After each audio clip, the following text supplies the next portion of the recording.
The cost of HS2, the high-speed rail line linking London, Birmingham and the north of England, could rise to over £100 billion. That's according to the latest leak from the long-awaited review of the scheme ordered by Prime Minister Boris Johnson. What's been described as a final draft of the Oakervie review all suggests that on balance the scheme should go ahead, although with trains running more slowly than planned.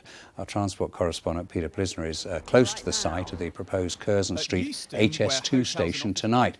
Peter, we've had leaks of the review before. What's different about this latest information? Keeps on going up.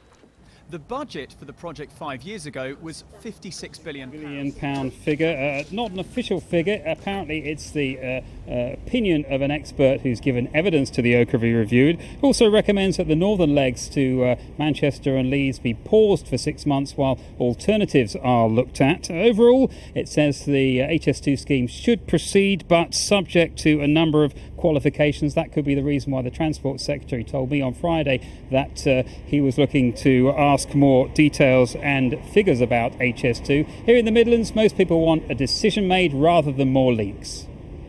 We are now calling today to government to make sure that the release of the final report is out there as soon as possible, because the Midlands and the North need certainty. Our businesses, all the jobs that have already been created, and our ambition to provide a railway fit for not this century, the next century, need to be given the thumbs ahead and the thumbs up from the government.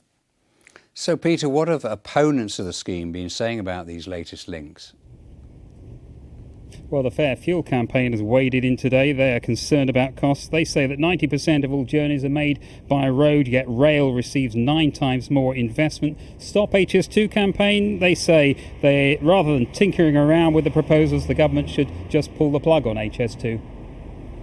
And, of course, the Oakervie review isn't the only HS2 report due out soon, is it? No, the government's spending watchdog, the National Audit Office, it's likely to issue fresh scrutiny of HS2. It could well be critical, but ultimately there's only one man who's responsible for this decision, and that's the Prime Minister Boris Johnson. Hopefully he'll make his decision early next month.